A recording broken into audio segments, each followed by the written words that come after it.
Amanda Osuna. She is the recruiting manager for Accruent. And her topic is going to be how to be a good candidate from a recruiter's perspective. Learn tips and tricks on how to apply and interview for a job successfully firsthand from a recruiter who works with candidates every day. So she started her recruiting career with a local staffing agency in Austin, focusing on light industrial and manufacturing accounts. Her focus shifted to building out their corporate team, overseeing training and internal hiring. She made the move to corporate recruiting in 2015 at Accruent, where she has been promoted twice and is now serving as the recruiting manager.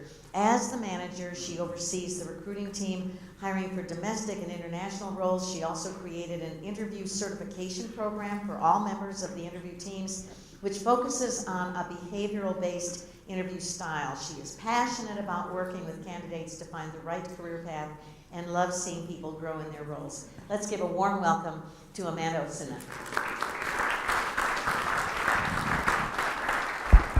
Good morning. How's everyone doing this morning? It's Friday. Woohoo! Weekend. So first, I just want to preface this conversation with two things. One, I want this to be very collaborative, and I want to have you be engaged in this presentation. So whenever I am done with a slide, I want to have you all give me feedback. We can talk about it, but I want this to be an open session. I know we don't have as much time, so we'll try and speed this along. But again, I want to make sure that you're giving me feedback as well. And if you have any questions at the end, I will be here for a little while, so you can come grab me, ask me anything that you like specifically about the presentation as well. So what we're going to be talking about today is specifically how to interview from a candidate's perspective from a recruiter. So there are a lot of things I wish I could tell candidates every day that they are doing incorrectly, but I'm legally not allowed to tell them. So I'm here to tell you today. So hopefully I can pass along some information that will be helpful for you in your job search as well. So just getting started, just a little bit about me. I'll go ahead and fill these out. Okay, so I started my career at St. Mary's University. I went to school thinking I was going to be a lawyer, which, you never go to school and ended up being what you want to be most of the time. I also did not go to school thinking I would be a recruiter. I didn't even know that job existed when I was in college, but fell into it, got a job at Key Staff, which is a local staffing agency here in Austin. I was probably 7 different positions there, but I was able to build out our corporate team, start our learning development program, also really focus on new hire orientation, but there I really had a love of being able to hire people for my own company. So that's really kind of what I missed on the staffing side. So I moved over to Accruent. I've been there for 3 years now. How many went to our Job Seekers Network event this year? Did anybody go last year as well? Awesome, okay. So a lot of you have been able to see our space. We have been there probably about 1.5 years now, so really excited about the building, being able to bring people in for different events. So Accruent, if you don't know, is a real estate facility software management company. We have been around for over 21 years, and what I've seen in 3 years I've been there is crazy. We have gone from 500 people when I started to over 1,000 now, and we also have expanded our global footprint. So our hiring team right now for recruiting, we have 7 recruiters, and we exceeded our recruiting hiring metrics by 121% in Q1 of this year. So you can see we are growing tremendously. I'll talk a little bit about our jobs at the end. So just a little bit about myself. I know we mentioned in my intro, but I was able to start an interviewer certification program. Essentially what that is being able to help our interview teams know how to interview for candidates. So how many of you have had just a horrible interview experience? Show of hands. Okay, so that's what we're trying to get away from, is deter our interview teams from not knowing what they're talking about. And so making sure that everyone leaves with a positive experience, regardless of whether or not you get a job at Accruent. So that's what the program is for. We have over 200 people who are certified now. That's domestic and international. Then another thing we just started, we brought on the Muse. How many of you have heard of the Muse before? Okay, so a couple people. So it's very similar to Built in Austin. So it's a company that will come in and do content creation. They'll do employee testimonials, photo shoots of your office, and then they'll do highlight videos as well. So it's just a great way to brand yourself, but for you all, it's a great way to look up companies in the area to see what they have to offer. So we'll chat about that a little bit as well, but we just got featured on the Muse, I think about a month ago, so we went live, which was an exciting project for the recruiting team. And then this is just a fun picture. Have you ever heard of Over the Edge with Make-A-Wish Foundation? So essentially what you do is you rappel down 38 stories, or 500 feet from the W Hotel. It's terrifying, but it's really fun. We have raised over $100,000 as a company and 20 wishes for children. So we do a team every year, and we're doing one this year as well. So it's a little bit about me. So just jumping into the very basics of getting to look for a job or starting to look for that process. A lot of this, just as a heads up, may seem common sense, but you have no idea how many times it happens. So I need to make sure we address it just in case you think I will never do this. You may actually do it and you're not realizing it, right? So just jumping right into it, when you're starting to look for a job, you need to know exactly what you're looking for. And I know that seems like it's common sense, but what I mean by that is you should not ever expect someone else to tell you what job you're qualified for. You should come in and have an idea. One of the things that drives me nuts as a recruiter is when someone comes on board and says, well, what jobs are you hiring for? Okay, well, we have over 60 jobs in our Austin office.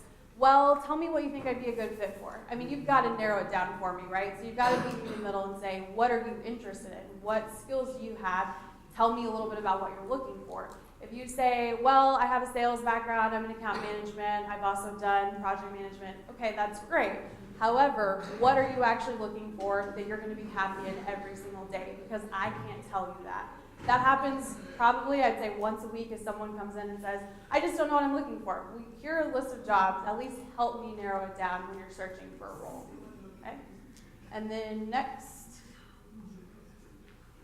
There we go.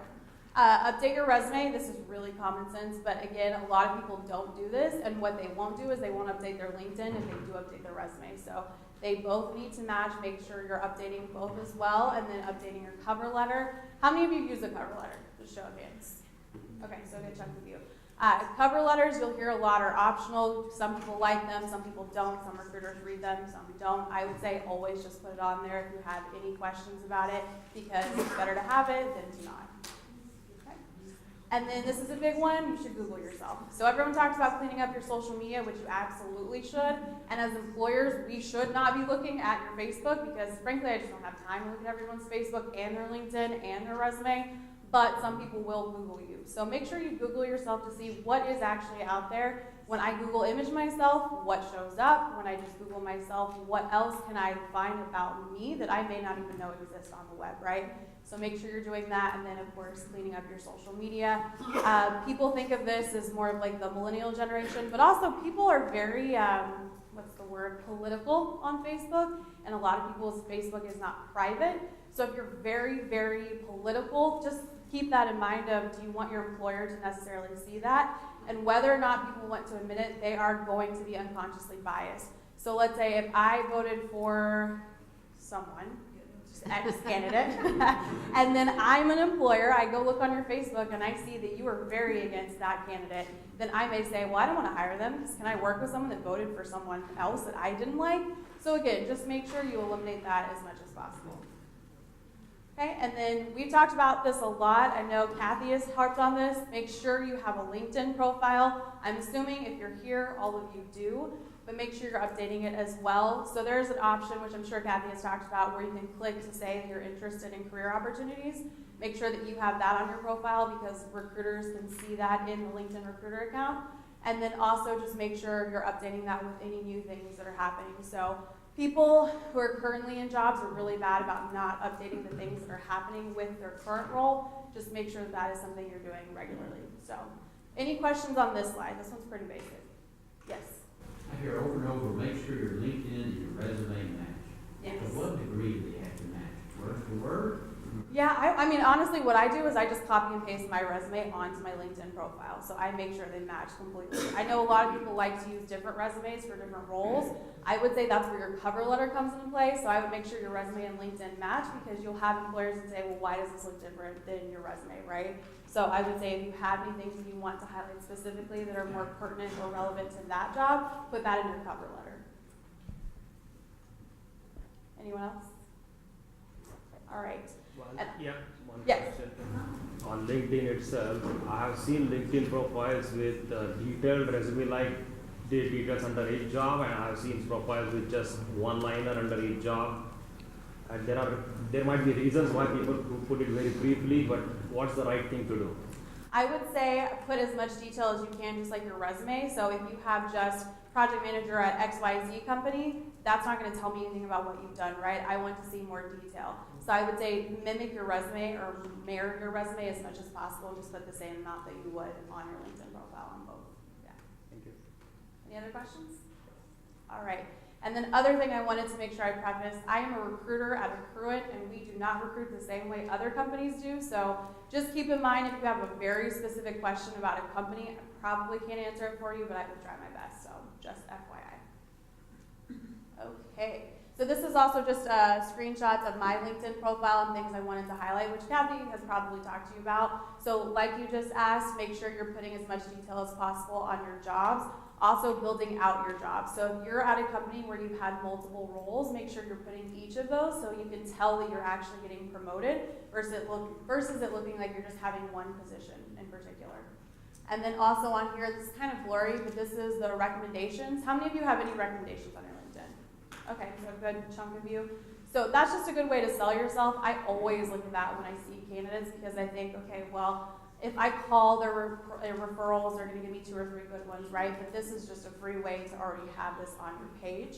And then also your skills and endorsements. This is just an easy thing for you to do for other people and then for people to hop on your page to do as well. You can easily ask for recommendations through, it's like a direct link on LinkedIn, and then same with the endorsements. Okay, so the search. I know y'all have talked a lot about this with Kathy and with Shannon, so I don't want to harp on this too much. Glassdoor is going to be a great site for you not only to find job postings, but to get more insight about the company. I would say with Glassdoor, take it with a grain of salt, right? Because you're going to have those disgruntled employees that, just like Yelp, they should typically only write reviews when they're upset. So again, make sure you read into those, and if you're still interested in the company, ask about those. So our Glassdoor reviews have fluctuated so much from being good to bad to terrible to great. And so one of the things I appreciate is people ask me, well, hey, I saw this on your Glassdoor page. What are you doing to fix it? And is it true? And we're very honest and open about it. So again, making sure that if you do see something that you address that in your interviews. And then these are just some other sites. Obviously Indeed, Monster, ZipRecruiter, Career Builder, and LinkedIn are great places to actually find job postings. And then the Muse, like I mentioned earlier, so they have job postings all over the world. They're not just Austin-based. So if you're looking for more of like what it's like to actually work at that company, the Muse is going to be able to give you more insight. So again, they'll have the testimonials from other employees. They'll have office photos, so you can see what that looks like, kind of a high-level overview of the things the company focuses on. And then Kathy basically stole my presentation. She talked about all of these already. So Built in Austin is a great site for companies in Austin. It's startup to more like mid-level size companies, but they also have job postings, and it's very similar layout to the Muse, but again, that's more local. And then Austin Digital Jobs is a huge Facebook group, and then actually a lot of you I think went to the Austin Digital Jobs event or has been, right? Just show of hands, anyone been there? Okay, so a little bit. So that's also a great group just to join to get more information about what jobs are hiring in Austin, but they also host major events. So they have one every quarter, usually at the Rattle Inn. I would definitely recommend checking those out. They usually have about 20 employers. Okay. Any questions on this slide? Yes? Do you know when the next Built in Austin event is happening? Next Built in Austin? That I don't know. I know the ADJ one, I think it's coming up in June. But they usually send out emails. If you join their Facebook group, it's just called Austin Digital Jobs. They should have information about it. And Built in Austin should be on their website too. Anyone else? Alrighty. Okay, so actually applying for a job. So again, these sound so basic, but they're really not. I can't stress that enough. You need to make sure you're reading the job description and you actually feel like you could apply for that role and be qualified. Now on the flip side, I will say that as an employer, we do see a lot of people who tend to shy away from applying for a job if they don't think that they're the right fit.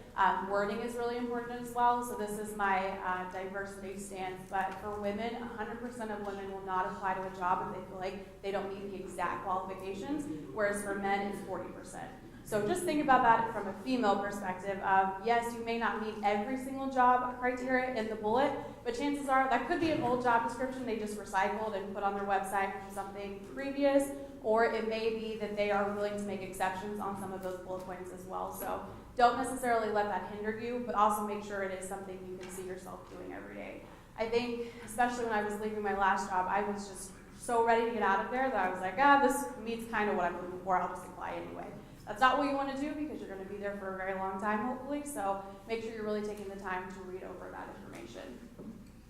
And then doing your research on the company. I'm going to talk about this a little bit later, but make sure it's a company you can actually see yourself working at, because the last thing you want to do is get involved somewhere where you think, okay, this is miserable, this is actually nothing like what I thought it was.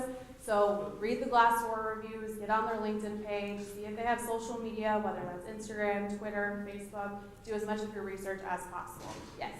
In terms of the job description, at what percentage would you say we need to apply? You know, in terms of like 80% for the qualifications, or is it like 75 to 50%? Like The percentage, it really varies. I would say maybe like 80% would be fine. Yeah, good question. Anyone else? Yes?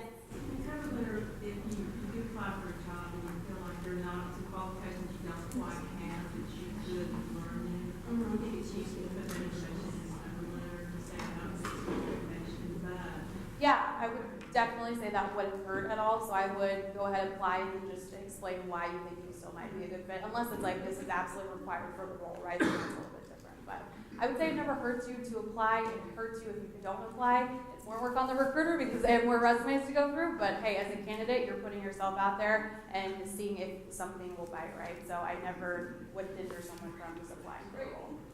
But yes. So your online application process, is it requested? So I would say most of them do, yes. Ours does specifically, ours is optional. But again, most I'd say do request at least the resume at a minimum, and then some request a cover letter as well. Don't normally read the cover letter? It depends on the recruiter and the company. We do. I would say if you don't have one at Accruent, we're not going to just take you out of the running by any means.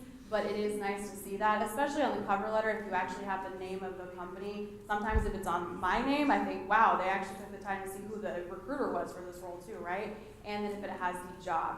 The thing that will hurt you in cover letters is if you're not specific. So if it's just like, I'm looking for a job in this general field. Okay, we're looking for a job in the legal field, but you applied to Accruent. So chances are you didn't even look at your cover letter before you resent it. So that's where I think it could hurt and help you. Yes.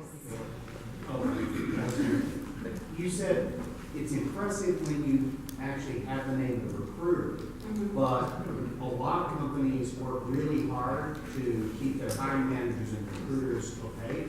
Do you have any ideas on how you might do that other than getting lucky? I guess it depends too on if you are connected, or let's say you go to the job and then you see that the recruiter has posted that job on their own LinkedIn profile, so that's the majority of the way people find out. It's really hard to actually find out who the recruiter is specifically, or the hiring manager, so I'm very impressed when people actually do find that out. So I would say that, it would hurt you if you have that information. Even when you have connections in the company, sometimes people inside the company can find out who the recruiter is. Right.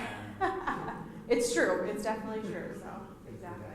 Someone else had their hand. Yes. So, along that line, if you find a job that you like in a company, but you don't want to just, black hole it, so you go to LinkedIn and you look up recruiter for that company, and there's like 10. Who of those 10 should you at least ping to let them know that you black hole the resume or contact them or? Yeah, so I will say on the recruiting side, when people ping me after they've applied, I'm like, okay, yes, I know, I've seen your application. It's almost more of an annoyance for us because we get so many applications and it's like, yes, I saw it. However, on the candidate side, I now know who you are and you stood out to me.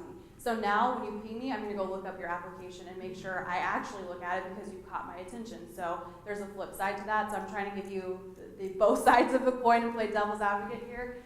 So as a candidate, I would say, really, I would go for the manager, which I hate that I am saying that, but I would say that's the person you want to target first, and then they can trickle it out as well. So if you pinged me, I would send it to my recruiter and say, hey, FYI, did you get this person's application?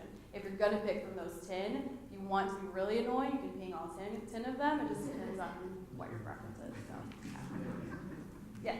How long that file is it? So our files, as far as our applicant tracking system goes, we keep them forever. So we actually just migrated to a new applicant tracking system, and we have them from, I'm trying to think, we migrated probably 1995. So we have a lot of files on our actual file, but we respond to every applicant. So if you do get rejected, you will at least know, and we'll send you an email.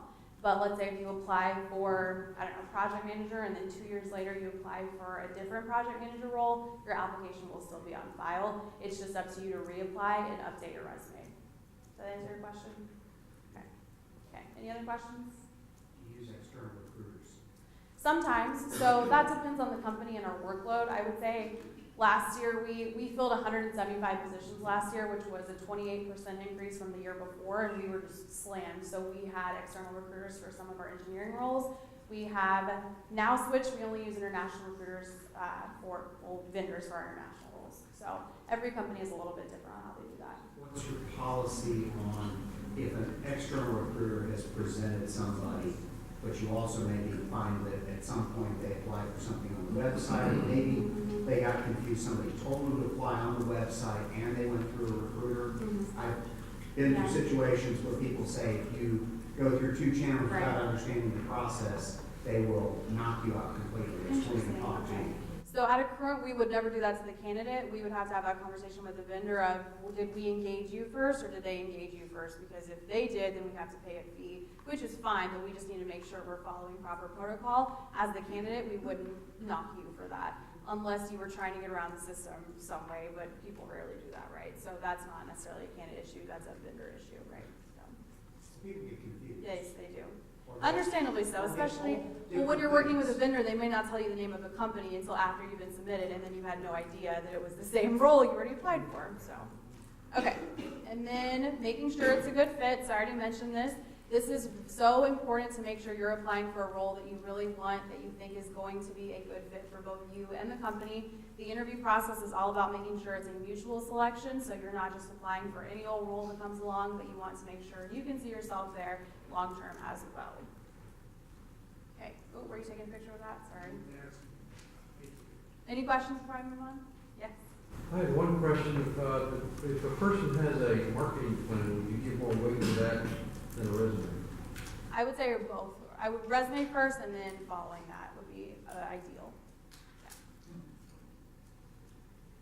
Yeah. Okay, so applying for the job at Accruent. Let's say if I was looking for a job specifically at Accruent, the first thing I'm going to do is obviously have my updated resume and make sure I put my cover letter on there. So like you mentioned, even if you have an application on file with Accruent, you want to make sure you're updating it as much as possible. Only applying for the jobs that interest you. So we get a lot of people. I had one person who just applied for 14 jobs at Accruent.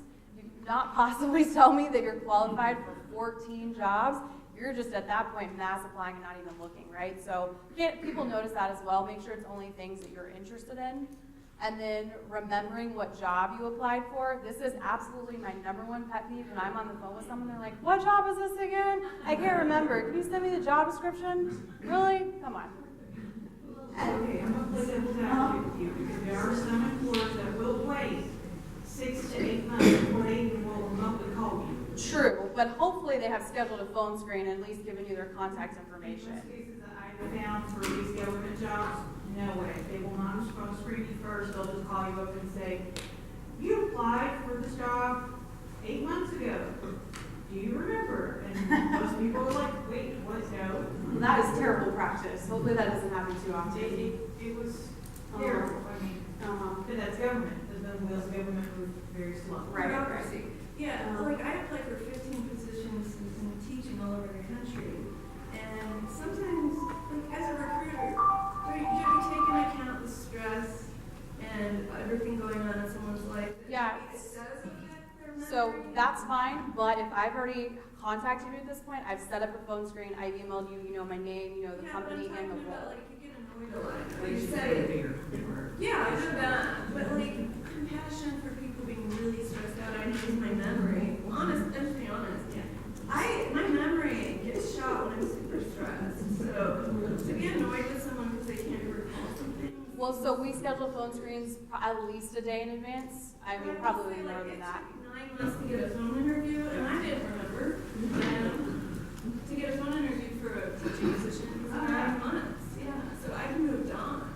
But Yes, sorry.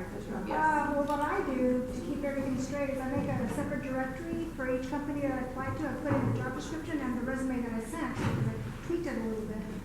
And then also an ongoing list in Excel or something saying, this is the job you applied for this day. In fact, just this week, somebody called me, he said, can you send me my resume? I said, I already did, and I looked up on my spreadsheet, and I said, I sent it to you on this date. So, because I had it all kind of organized. So I think that being organized kind of helps. Yeah, that's helpful. And again, like I said, I can't speak to every company, but the direct quote from me is that if I've talked to you, we've already had an email exchange, I've sent you the job description twice now because you've applied, right? And then you also know the role, right? So that's a little bit different versus someone calling out of the blue, which I think is horrible to just expect someone to know, especially if it's 9 months out of the way. And then they wouldn't respond back to let me know whether or not I Right. got it. Which is also terrible. Like, yeah. And I was like, you know, Yeah. they're like, go contact. I mean, not even like a nice dear John letter. You know, I'm sorry. Yeah, and then that's, I think, one of the worst practices too, because then you never know if you got a job, if you didn't, if your resume's out there in limbo, so it's understandable, yes.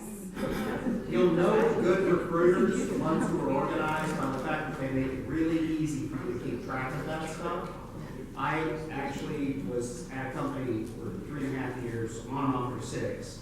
We had a recruiter that I would recommend people internally, and they would sometimes show up and be interviewed in person for a different job than I had referred them for, or they even knew they were showing up for. Our other recruiter, he's now a very successful recruiter at Ted Lowe, so be careful. Our other recruiter was wonderful.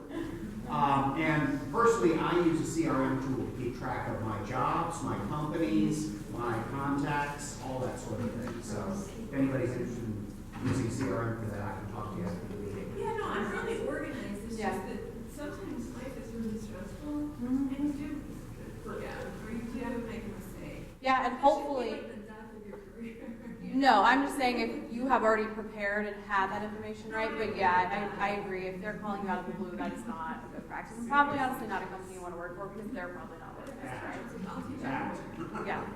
Did you have a question? Yes. Is it, I don't know if it's just my perception, but it seems like the job hunting process has gotten a lot more over time, as opposed to maybe a week or two, it's now like 6 to 8 weeks, and there's a lot more steps involved and hoops you have to jump through. And also they're faceless. They want process. you to just do it all on the computer. Oh, really? The national average for the day you apply to the time the job is filled or to the time you accept is 37 days.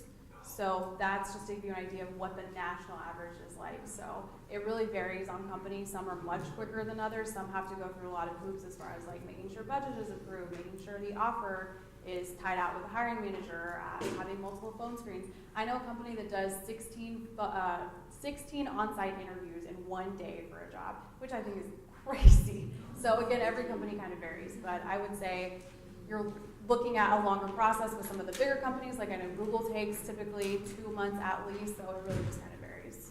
Yeah, so I know that doesn't answer your question, but Sort of, thank you. yes. Did you have a question, Jake? I did. Sometimes easier just to reach out directly to you or to one of your recruiters, kind of bypassing any online stuff? So our practice is we at least want you to apply to the job, just so we don't have to go in and manually upload it. But what I told everyone, I think I met at ADJ and then the JSN event we just had, is at least email me so I know you applied and I remember we had this conversation, right? So that's really kind of what our standard practice is. And then following on that, for everybody who receives the weekly meeting notification on Tuesdays, we have under tools and resources an actual link to a list of like 400 companies and most of them recruiters. You're on it, Amanda. So. Sounds good. All right, let me get through this slide. Do not ask the recruiter or the hiring manager. So we just talked about reaching out to them on LinkedIn, which is totally fine. And like I said, You skipped to be honest about compensation. oh, good one. Okay, let me come back to that. That's an important one. But again, don't harass them if you haven't heard back from them. If it's been like a week or two, yes, you can follow up with them. But also just keep in mind, at Accruent we have over 60 jobs. In Austin, we have 147 open worldwide, and we only are a team of 6. So we are drowning in recs. Understand that you are a candidate and we care about you, but if we can't get to you immediately, that is why. So just keep that in mind. As much as people want to think I am your number one priority, you're probably not always going to be someone's number one priority. So just keep that in mind on the side of being compassionate for the recruiter as well. Then about, yes. What do you think the threshold is for harassment? That's a good question. I would say, Amanda, would you repeat the question so it gets on the video? oh, yeah, sorry about that. He asked what the threshold for harassment is for recruiting. No, it is. It's okay, so I'll give you a good example. So I had a candidate who applied, he interviewed, we made him, he interviewed and we were about to make him an offer. But for whatever reason, we had to go back to the VP of Finance for his offer request. The VP of Finance was on PTO, so it took 2 days from the day he interviewed to the day we made the offer. In those 2 days, he called me 5 times, both days, both each, and then emailed me twice.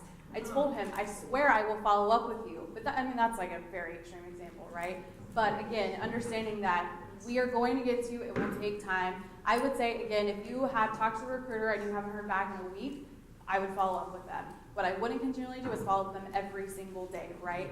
Make sure that you're keeping that as less as possible without, again, reaching that line of this is just too much.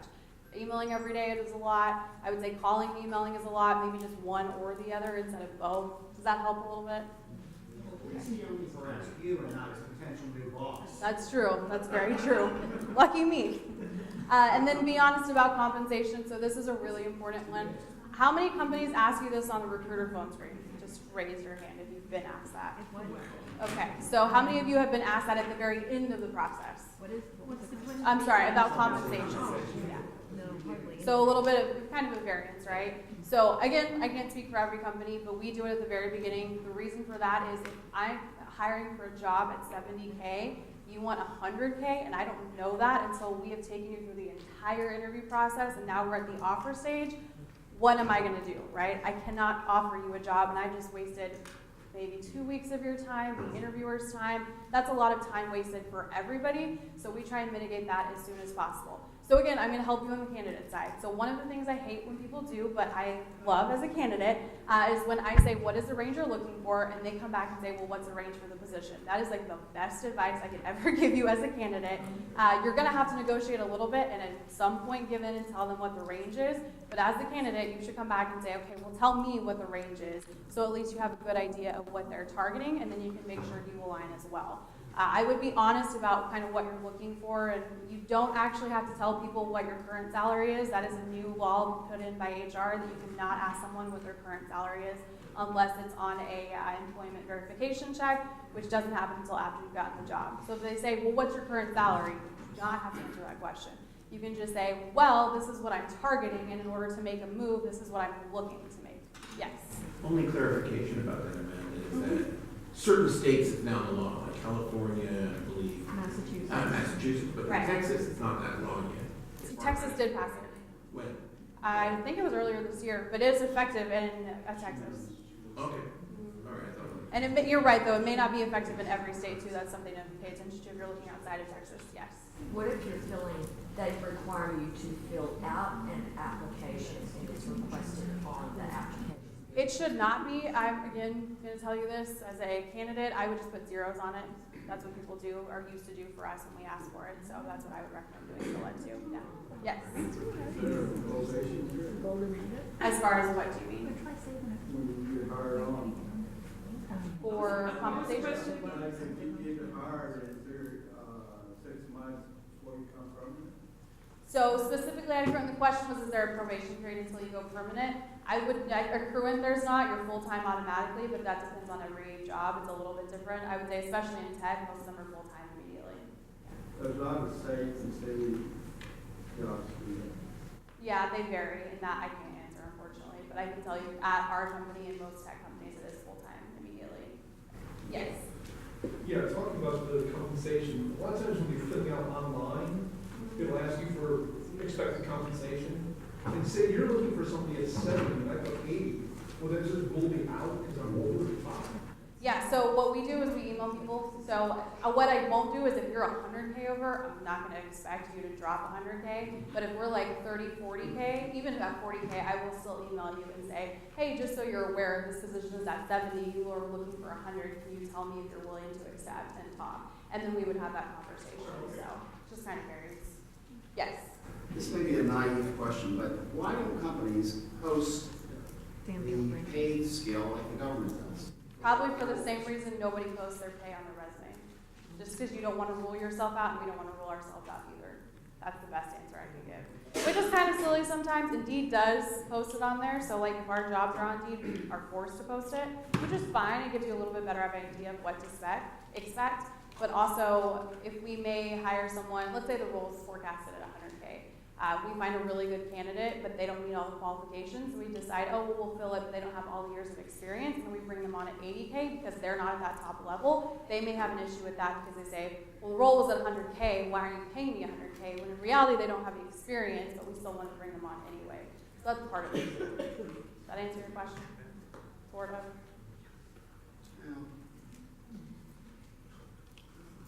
Kind of, not really. Yes.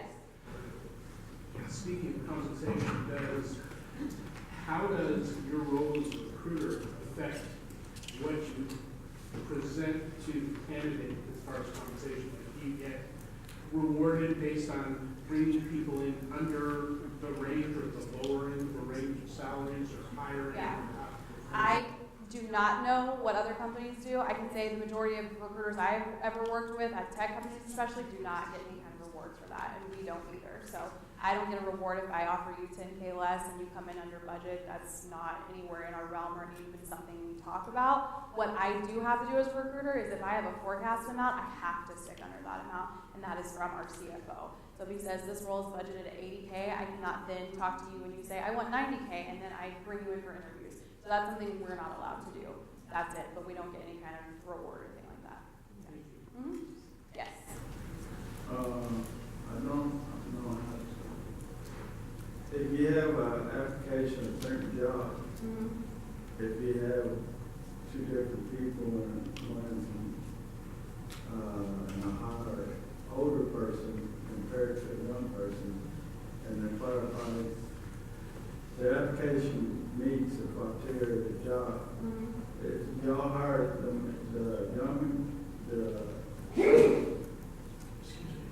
person that's younger or an older person that's. Right, so we would bring in both, and it's automatically whoever interviews the best, whoever qualifies for the job the most. So we are very anti-discrimination in every form. We have a diversity and inclusion program, and we also take people through unconscious bias training for that reason. So if, let's say I'm looking for someone who, let's say I went to A&M, and I am interviewing two people, one went to UT, one went to A&M, I automatically am going to gravitate towards the person that went to A&M because that was my alma mater, and I just feel like I like them, right? Versus the UT person where I'm like, oh God, I hate Longhorns, I don't want to interview that person. So that's what we're trying to mitigate as much as possible. And again, I can't speak to every company because I'm sure people unconsciously bias choose people that look like them, act like them. But that is something I will say that tech companies have gotten so good about is really focusing on diversity in the workplace and making sure they're mitigating away from that. So, yes. Is that part of the interview certification training you were talking about earlier? Yes. So that everybody that interviews has that anti-bias training. That's great. Thank you. You're welcome. Yes. What about hiring older people? I mean, obviously older people. Yeah, that's actually what he just asked too. So that is all encompassed in the training as well. Yeah. So this is, again, just the do's on the recruiter phone screen. So we're going to go through the interviews as well. And this is really tiny, sorry. So again, when you're on the initial phone screen, whether that's with the recruiter or the hiring manager, make sure you give a detailed overview of your experience. So if they say, okay, well, tell me a little bit about yourself, your past experience, what you've done, make sure you go into, I would say, probably 5 minutes of information. You can start from the beginning. You can start from your most recent experience. Just make sure you're highlighting what you've done that's relevant to the job description. And then discuss any gaps. So this is a big one too. I would definitely say put this on your cover letter first and foremost, and then also talk about it in the call because someone in the interview process is going to ask you. and then explain why you left your last job. A lot of recruiters may ask you anyway, but it's important for you to highlight this.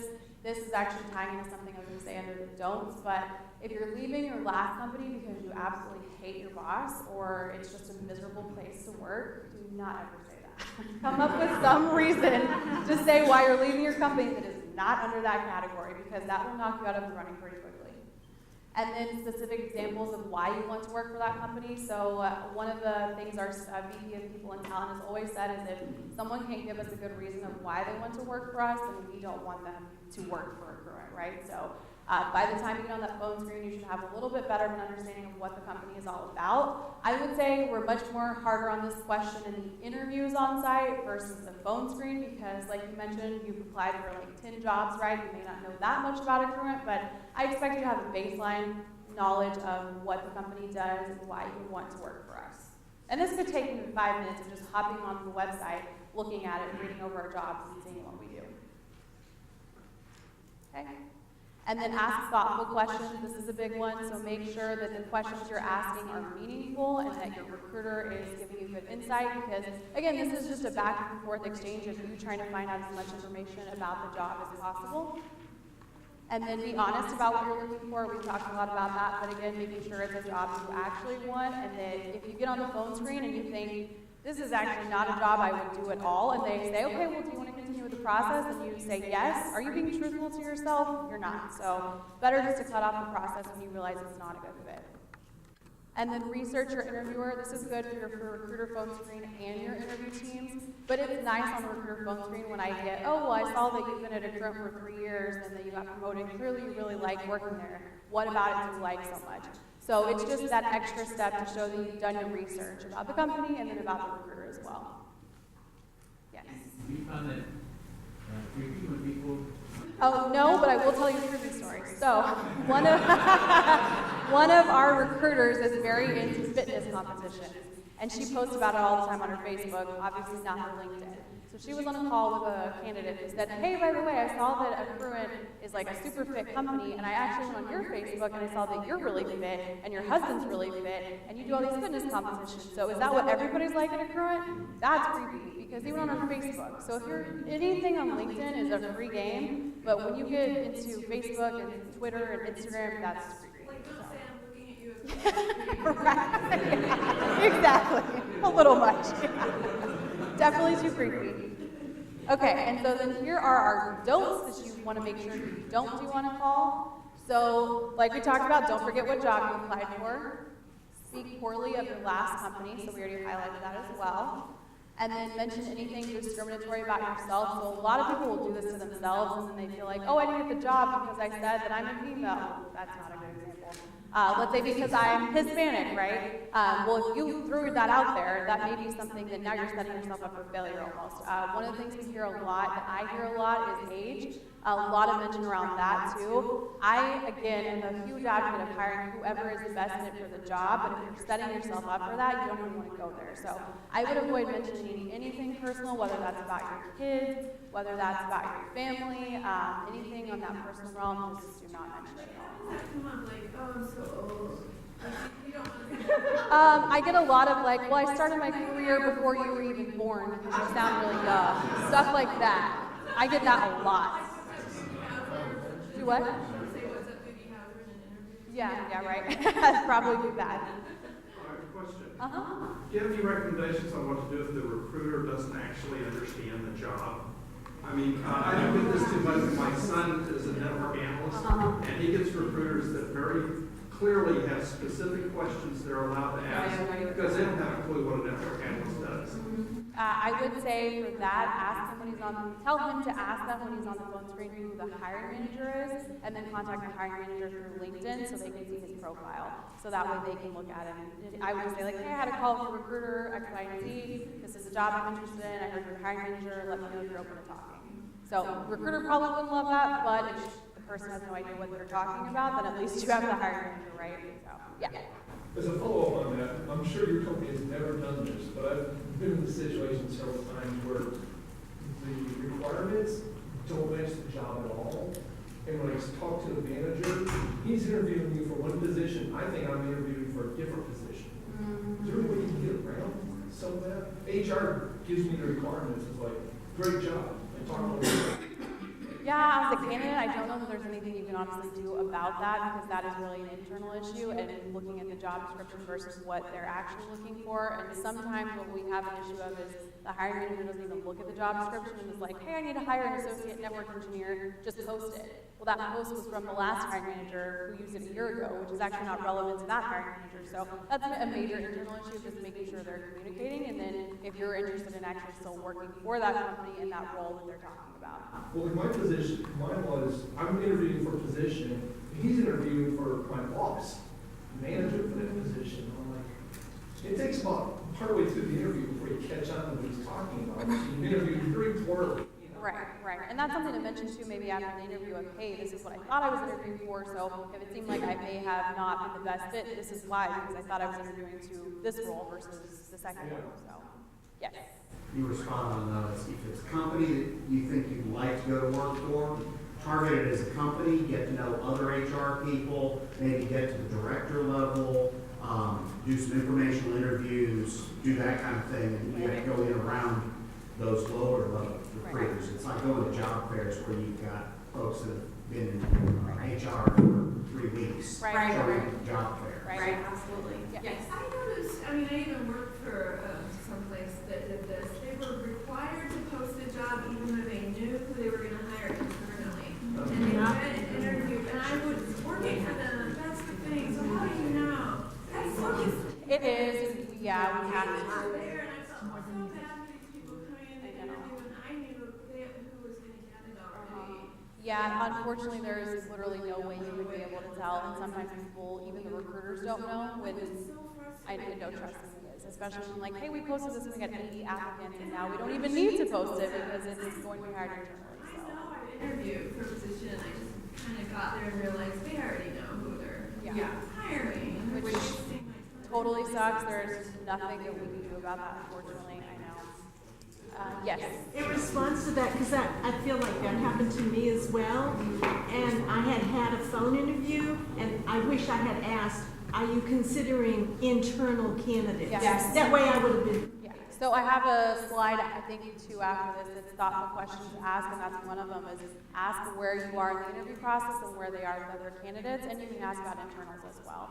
We are running out of time, so I'm going to try and get through this as much as possible. So don't seem disengaged. That's another pet peeve when you're on the phone with someone and they seem like they just don't care that they're on the phone with you at all. I know I'm a recruiter and I'm not the hiring manager, but I'm still trying to help you get a job, right? So at the end of the day, make sure you seem engaged in the process. Don't expect immediate feedback. So like I mentioned before, you may be one of 80 candidates they're interviewing for the role or phone screening, so just be mindful of that. And then moving on to the interview dues. So this is an important one. Make sure you're arriving. Yes. Yeah. I'll talk about that while we're going back. So do make sure you arrive early, but don't arrive too early, right? I have candidates that get there 30 minutes early, and I'm like, oh, sorry, there's no way I can greet you. I have to be in a meeting. So just make sure you're not sitting up in the lobby hanging out because that's not fun for anybody. So I'd say around 5 to 10 minutes. We good? Okay. And then dress in appropriate interview attire. We get a lot of questions about this. I would say just make sure to tie out with the recruiter if they didn't tell you beforehand. I would say dress up one level above what you think they wear. Usually people for a current, I tell them business casual. If they want to come in a suit, that's fine. Whatever the case may be, as long as you're not dressed too down. We had a senior vice president interview in jeans and a button-up, and he got the job. He's been there like 3 years. So clearly we're not too strict on that. But again, I would make sure to tie out with the recruiter on what they're expecting. And then make sure you're nice to everybody, including the person at the front desk. Our CEO used to ask her every single time he interviewed someone, how did they treat you? What did they say to you? Were they on their phone? Were they engaged in conversation? One of the things we'll also do is when I walk a candidate back out and tell them goodbye, I'll listen to see if they've said bye to the receptionist too, and if they know their name, and if they've talked to her. So those are just important things to be mindful of, that people are watching you. And then take copies of your resume. This is a little old school, and a lot of people don't like doing this because the interview team should have a copy, but it's really nice when you also have it in case something happened where they didn't have time to print it out. Whatever the case may be, just bring it prepared. know what's on your resume. I pulled stuff out of someone's resume and said, oh, can you explain this to me? And they're like, oh, let me look at that. Do you mind if I take a copy? I'm like, well, okay, that's a little weird, but you would be surprised how often that happens. Make sure you research the interview team members. So this is just a quick look in LinkedIn. You can even jot down notes of like, okay, I know that Amanda went to St. Mary's and started off here, so I can ask her a question about this, or something that maybe we both have in common that I can ask of the interview. And then prepare for different types of interviews. So if you saw me presenting this last year, we talked about behavioral interviewing. Some companies are really big on this now, so that's asking very specific questions to make you think quickly on your feet. Other people ask more of the traditional questions, so just be prepared for any type of interview. A good indication of what the interview would look like is on Glassdoor. So under the interview section, it'll kind of lay out, okay, these are the questions they ask, so I would be aware of that. And then give descriptive, specific responses. We have actually rejected quite a few people lately because in their interviews, they have been very vague, very short, just very brief. They don't elaborate on their own experiences. We actually had someone for a pretty high-level role who came in. We had such great recommendations about her. She was a stellar fit. However, when we would ask her questions, she would give no details or praise on herself. She would just say like, well, we did this, and this was a team event, and it's like, well, we know you did that, but you're not giving yourself any praise or elaborating on what you've done. So make sure you're selling yourself in those humble brags of, this is what I've done, it was a team project, and this is how I spearheaded it. So you want to make sure to highlight both of those. Yeah. Sure, I mean, I taught, college level or for nearly a decade. I noticed that females have a lot more trouble bragging about them. Oh my gosh, you cannot put that better. Right. So, and I tell them, look, you work hard. It's okay to say you're good at this. Yes. But I even do it sometimes. So it's, I wonder if it's, I just want to. No, that is absolutely a great call out. Females are much worse. I thought, oh, she's having trouble bragging about herself. Exactly, yeah, and you're right. We actually just saw that with a candidate. So it was for a dev role, and I'm sure you all know females in dev are very uncommon. And she was a good interviewer, but she did not sell herself well at all. She was not confident, and that's a huge issue for her going forward. Right. So I would say be mindful of that as a female. Make sure you're selling yourself well and not worried about being able to say what you've done in the workplace. Okay, and then asking those thoughtful questions. So I will show a slide up with all of the ones I've listed out here for you, but this is so important because you want to make sure that you're getting to know the company too. So one of my favorite questions I get is, well, what is your least favorite thing about Accruent? And I'm really honest about it. And I love the fact that someone cares enough to say, well, I know you love it. You're obviously going to tell me great things, but what don't you like about the company? And I think that's important to note too, because you're going to have something you don't like about Accruent if you work there, just as much as I do. So it's really, it's kind of a double-edged sword. We are a very fast-paced environment, and I like that, but sometimes it is exhausting. I just told you I have 147 open recs. I've been working nonstop the last quarter, and we've had the best quarter we've ever had, but I also feel like I've had zero work-life balance this quarter. So that is my least favorite thing. So, great question. Okay, so don't sub the interview. So don't go into any too personal details. We already hit on this earlier. Yeah, exactly. Too personal, I don't want to know about it. Appear to be too casual, and what I mean by this is especially in the way you present yourself. So I actually had someone who we just interviewed who was leaning on the table the whole time, and she was like this on the table. Just so casual. One guy that had his feet up on one of the chairs. I mean, just things you're like, oh my God, I would never do that. Well, there are a lot of people in this world who do, so just make sure you're not one of them, okay? And then don't forget the interviewer's name. I have definitely had this happen. I've walked into a room to meet someone, and 5 minutes later, she's like, oh, wait, what was your name again? What do you do here? Like, this, yeah, not a good sign. So make sure, even if you have to write it down on your list of interviews, just do that so you don't forget it anywhere. And then don't be overly confident. We have a lot of people that talk like they've already gotten the job or seem almost like they just don't care because they're like, okay, well, I already know that I have this in the bag. I'm overqualified. Don't be that person. And then don't talk only about yourself and not on the team, so you want to give that good balance of the fact that, okay, well, I started this interviewer certification program, but here's all of the team members that helped me build that program up. And don't not ask questions. This is one of my other pet peeves is when I go into an interview, I've been with someone for 45 minutes, I've talked to them about the role for 20 minutes, and they say, no, I don't have any questions. You really don't have a single question about the job you're interviewing for. And some of those people may have already met with 3 people, but what I think is important is getting different perspectives. So I usually ask every person I interview, or if I'm the candidate, okay, well, what is your experience at Accruent? What do you like the most? What do you like the least? I'd say those are 3 standard questions because you're going to get a variety of answers, right? So again, just be mindful of that. Don't be vague or short. We already talked about that. Don't be far too honest. So again, kind of like the whole personalization. Don't go way into detail about that. Don't go way into detail about how much you hate your boss. Even if your interviewer makes you feel really comfortable, don't go over the edge, if you will. And then here's some thoughtful questions. I just want to build this out. This is, I believe, the last slide, or one of. So if you want to go and take a picture of that, Shannon or Kathy. Yeah, what? Oh, are y'all going to send this out? Yeah. Or have this somewhere? If you send it to us. Okay, so we'll send this out so you have all of these questions. I'm not going to go through all of them because we're already over on time, but these are really pivotal and questions that I love getting asked as an interviewer and questions I always ask as a candidate, especially just pulling out some of these. These are all going to give you information about the job that you may not know. So if it's a backfill, ask why it's a backfill. That person, chances are they're not going to tell you, well, they got fired because they were terrible at their job, right? But they're going to give you more information that's helpful so you get to know the role. What the day-to-day is like, that's important. What's the biggest challenge, opportunities for growth, career path, what's the training, number 1 trait that would help in this role. Tell me about your own experience. How many people are you considering? Are you considering internal candidates? And then what are next steps in the process? Okay?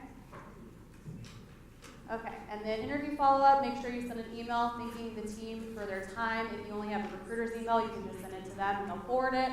I would also always go old school. I would do handwritten letters too. I think that's so important, especially in today's age. Nobody does that.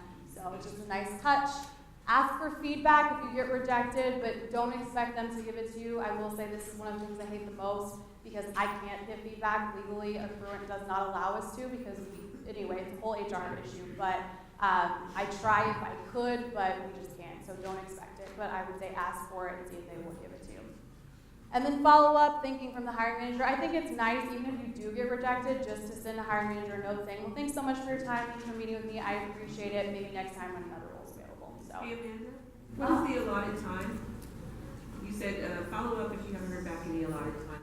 Oh, good call. So if they tell you when you leave the interview, the recruiter says, I'm going to follow up with you in a week, and they don't, make sure you're following up with them too to remind them, hey, just FYI, you told me to follow up by the end of the week, I just want to make sure you're still considering me for the role. People get busy, but it's also important for you to remind them of, hey, I still exist, I'm still interested. Just make sure you're following up with them if they're not with you too. Okay? And then see if there's anything else that might be a good fit. We just actually interviewed 2 people for a manager role that we loved, that were great values fits, but they were too inexperienced in a managerial position. We actually got another manager role opened up. They both asked if there was another position that they could apply for, and we're considering them now for another role at Accruent. So just keep that in mind too, that if something doesn't work out, there may be another position as well. And then that is it. So Accruent is hiring, like I mentioned, like crazy. We have 60 open jobs. We are hiring for pretty much every department as well. So that is our website here at the bottom. And then here, let me just go back to that real quick. So it's accruent.com/careers. I am completely out of business cards from our last 2 career fairs. So I'll show you my email here on the next slide. Everyone good on the website? Okay. And then here's my email at the bottom. You can also connect with me on LinkedIn, Amanda Osuna. If you want help with even just like looking at your resume, job questions, anything like that, I'd be happy to help. Just know, again, if I don't get back to you immediately, it's because we have 47 jobs.